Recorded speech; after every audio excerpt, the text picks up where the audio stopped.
Welcome to the second part of this video, where I'll be talking about the materials that are in this scene. To start this off, I started with the light material that is illuminating the whole of this scene, because there are two ways in Blender to make light. One, or there are many, but the two most common ways. Let's go to material preview. Two most common ways are an emission blender, which I've used for this light, or a light object. There are multiple objects like Bezier curves, and mesh things, which I explained in the last video. But all of these are different kinds of material objects. One of them being a light, so I can create a sunspot area. Sun's just a big large illumination thing with a slight direction on it. Spot is kind of a cone. It's quite useful for street lights and stuff. You can change the direction and the width angle. There's a point, which is just a generic all-direction light. The radius of it. There's an area which is quite similar to the sun in a way, but you can it's a big square, so you can do large illuminations from a wide area, or you can change it to a circle or ellipse, for example, stuff like that. But yeah, so for this scene I used an emission blender, which is this back light here. It is very simple. It has two settings, color and strength, as you can see on the right here, and it's just uses a mesh to emit light as the material instead of having any light, creating texture and depth as you usually have on these other walls and stuff. With this light, I used, as you can see, it's got a strength of 800, which for usually is incredibly bright. However, I was using volumetric lighting in my scene, which adds loads of particles into the air to kind of break the light up and add that kind of glow, fogginess, and glare. And as it adds particles into the air, it also makes everything a lot darker, so I had to boost up the brightness. If I wasn't using volumetric lighting, it'd probably be closer to 100. If you're going to render it for you, this object is only emitting light, that's all it does. And it works very well for my scene, especially with volumetric lighting. However, in the future, I think I would blend that in with a glass material, so what you can see of the light would have a bit of shininess to it as well. I don't know. I have to experiment with it to see if it's actually do anything. If it doesn't, then there's no point. But I think that could also work well. The materials were a long process. This is probably the majority of what was making this scene, because I had problems with mapping them to all the walls and getting the right ones. First thing I started was my own materials. So with these vents, these are still my own materials. Very simple principled BSDFs. Go to UV editing, I can explain it better. Principled BSDF is the main basic default material you can use. It has every kind of setting you could want, really, for a simple material with little texture. And from this you can add lots of other things. So there's dots next to all of these, which means you can add nodes into the side of the image texture. Then drag that into the color, for instance, which would usually, if I had an image open, I could choose one of these. Let's just choose the one I've got there. Maps that onto the base color, so you can see there. Or I could put that into roughness. You can still see the material because it's making parts of it shiny and not shiny, which is quite a cool effect. But so that's kind of the depth of Principled BSDF. And if I go back to the emission blender, so these are all the settings for Principled BSDF. If I go back to the emission blender, the light, you can see it's as simple as it gets. So yes, I started with a few of these as my own things, as my own materials. I think these washing machine metal rims, yeah, these are my own just basic metal ones. They don't have much texture or anything, which adding some fingerprints, little dustiness could be quite good for the future. But I realised making a rubber floor like this and good textured walls is not something I could really achieve, especially at this point in time, at the point I was making this. So I used something called Blender Kit, which is an add-on you can put straight into Blender. I get Blender Kit there, add that, and there's an add-on you can add, and then it shows up here. So it gives you a list of things. It defaults ice. So if I search rubber, and it searches the library for rubber. So there's these different rubber materials. I think I use this one. Yeah, I use rubber 01. This is the material I used because it's got that kind of footprints and slight glossiness to it I wanted. That rubber's more like a road thing. This is this large library of materials, which I quite liked. I experimented with a lot of these. I think I remember using rubber 02 at one point. And so yeah, it's just slowly adding to them. And then, because these materials are so detailed, as you can see on the left here, this is rubber 01. This is not something I could hugely achieve on my own. So a lot of them get even more complicated. But as I've experimented with these, I kind of know how to adjust them now. So with these, I knew I wanted something a bit more shinier. It wasn't originally this shiny. So I added an RGB curve and brightness contrast into the floor roughness. That goes into the roughness, because originally it was just the image texture or the roughness map, which I can view here, because it uses images to map a roughness. Where is it? Rubber one roughness. So that's the roughness map. It's just got a slight texture to it and stuff like that. So I added a RGB brightness curve so I could make it stronger and darker. So if I adjust this, it gets rid of a lot of the reflections. That's what it was originally almost. But I wanted a more reflective thing, so you could kind of see the light, the reflection of these washing machines and these trolleys in the bottom. So yeah, and then one material I found which worked incredibly well, that I used a lot, was this metal scratched. As if I said metal scratched. Yeah, that's the one I used, pretty sure. One of these ones. They're pretty similar. But it kind of just has that scratched view.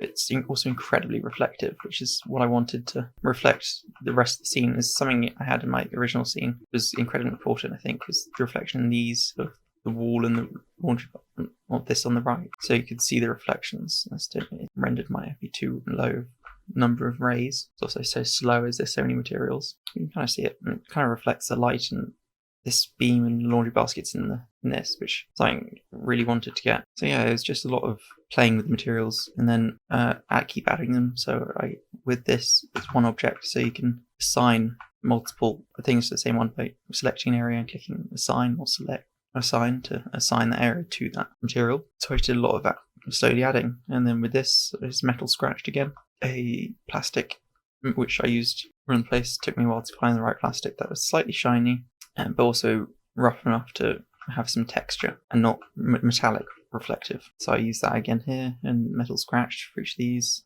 and also another emission blender, which I actually blended with a glossy, just so it wasn't as shiny. As the emission blender has a strange thing on it where, because it's only emitting light, it has no texture on itself. It emits straight towards the person in all directions. It emits on all directions, so it always emits towards you. But if it's a light, it usually has a plastic covering on it, or glass covering on it, that gives it that slight more realistic view. So I mixed it with a glossy BSDF, which just adds a bit of reflection, which kind of makes it a bit lighter. So you can see it reflects on the light a bit better. Where if I was to cut this, so you can see it doesn't change no matter which way I look at it, which I think was quite important. It just added some more realism. And these are all three are the same, and these bottom three are the same. I changed the order of these lights just so it wasn't as regular. Yeah, so slowly adding to the scene. Metal scratched I use here as well. It was so useful. It was one of the best ones, I think, especially for this scene. There's a lot of reflections that I wanted. Then these walls, probably the next thing I should go to. This was one of the hardest things I found. I went through so many different variants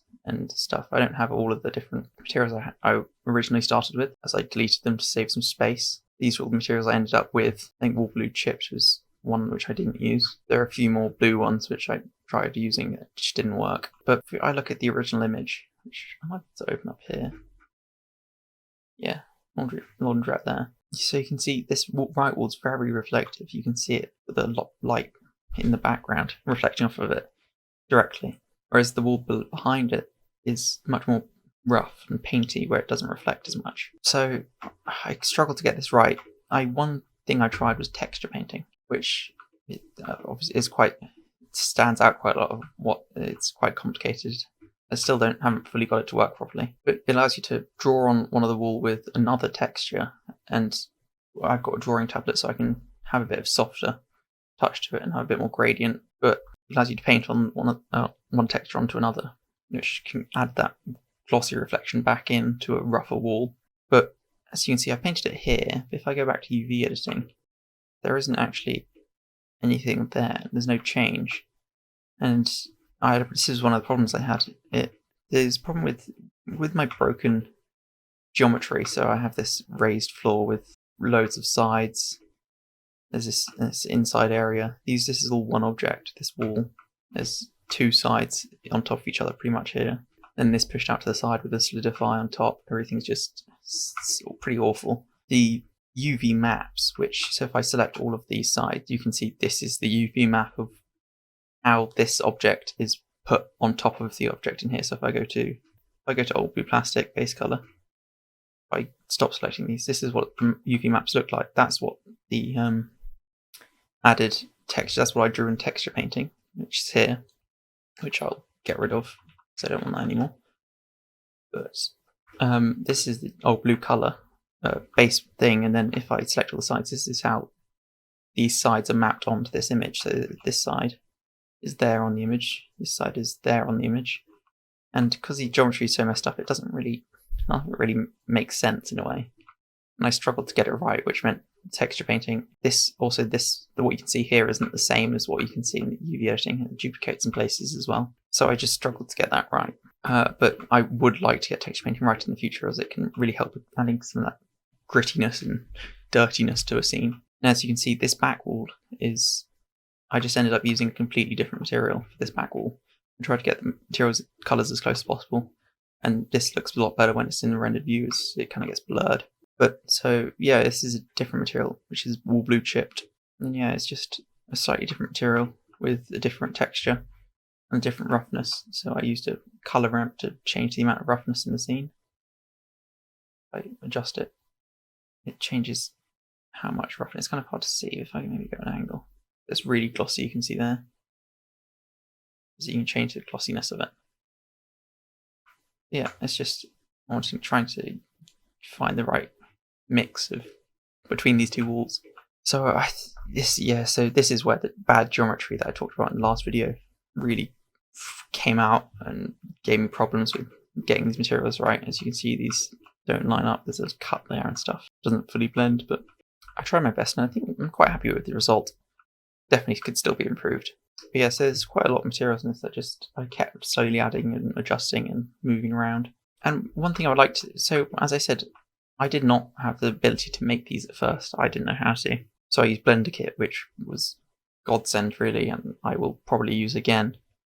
But as of creating this, I got a student account for Substance Designer, which I haven't got to learn, but I think might be an incredibly useful tool, which it's complicated. I don't really know, haven't got to use it really yet, but it's just a material, so I can add a material, metallic roughness, whatever, and add something. It gives you all these settings to make texture, really. This is how some professionals make a texture, and so I will plan to use this in the future. I think could be an incredibly helpful tool. It takes another learning curve, just like Blender was. But I would like to make my own materials, so I don't have to use all other people's. So yeah, this is something I would like to get used to and learn. As you can see, it's incredibly complicated type, but so is Blender to a lot of people, and I've got used to that. So I think I'll be able to at least learn it. Some, yeah, I'll do that at some point. So yeah, with this, there are a lot of materials in here, and as I've learned, the number of materials really affects the render time, as they all affect how the light acts and bounces around the place. Because in cycles, which is, you can see these pixelated view, as it'll show up in a minute, is every single ray of light being rendered. Because this is just view, I've only said it's 50 rays of light, really, of path traces, but in the real thing, it uses 3000 in the final render. So it uses a lot more, that's why it looks so much better. So every ray of light's being tracked, hitting that wall and bouncing back into something else. So that's why I think lots of materials can increase render time by huge amounts. It's something I plan to, when I first rendered this, it looked kind of like the solid view, but with very realistic lighting. And it's something I quite liked. It kind of captures that eerie atmosphere that I want to achieve. And so I plan to try that out by deleting some of the materials. I think I'll stick with the metallic ones and the shiny ones, as that reflection really helps with creating a more realistic scene, but get rid of all the colours and textured ones so it's all clean and smooth. I think that can really help with the eerie atmosphere.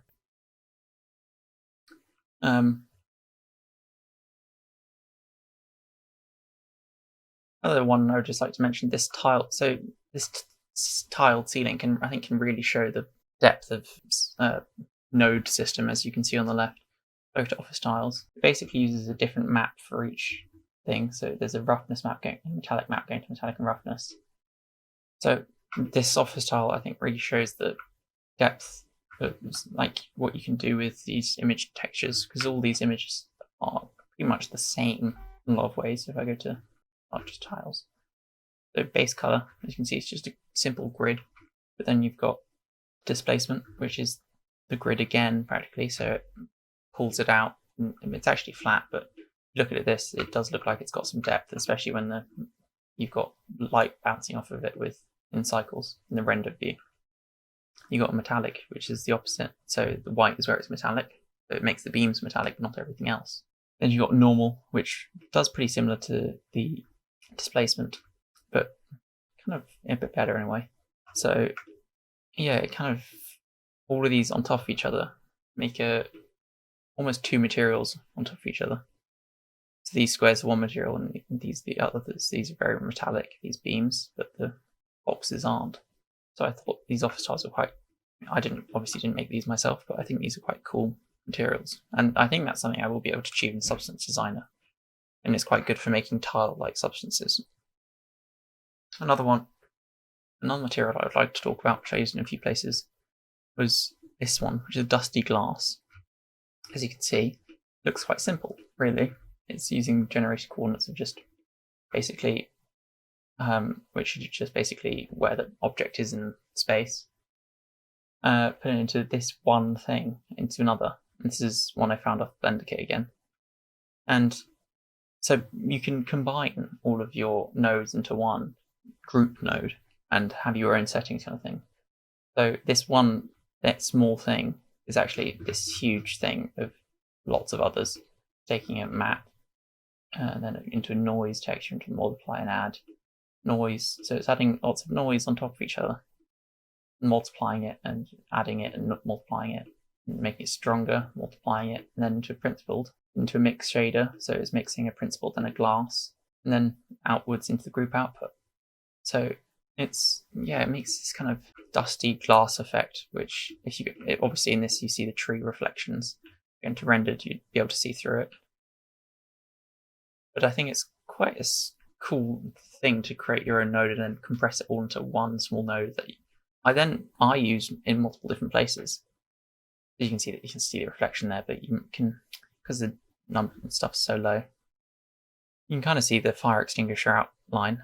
That's kind of the glass BSDFs are quite good in Blender. It creates that realistic glass effect, some reflection, and got some dust on it as well, which you can see you can obviously see here. It's got that kind of dust specks. You definitely see it in the real thing. But I also used it in different places, so I blended it with the metallic one, I think, on these screens. This is washing machine glass. I used a mixed shader and mixed a glossy with a dusty glass, because dusty glass is see-through. So I don't want to see through this into nothingness because there's no materials inside of this washing machine, so I mixed it with a glossy, with a slightly darker colour as well. But yeah, so I just kind of mixed it with other ones, and which helped a lot in making a realistic scene, I think, mixing materials together. But yeah, the materials were a slow go. They're just kind of slowly adding and adjusting and adding and adjusting, and you can't really get the full picture until you've added at least one material to every single thing. Otherwise, because the light gets changed depending on which materials you add. So by making this box reflective, this almost adds a lot of the light back into the scene, because the default no material is quite absorbent to light, really. It doesn't give off much back. You need to wait till the end for it to kind of come to fruition with the final render. So it's just a slow process, but that's about it really for the light. Yeah, the next final video I'll do, third part of this series, will just be talking about the animation and some final additions as well. So turning this into an animation. So if I click space to play, as you can see, the camera moves. I'll just be talking about how I did that and how I made a flashing light, as you'll see in the final render. So yeah, that's what this video is over now. That's what I'll be doing in the next one. Thank you.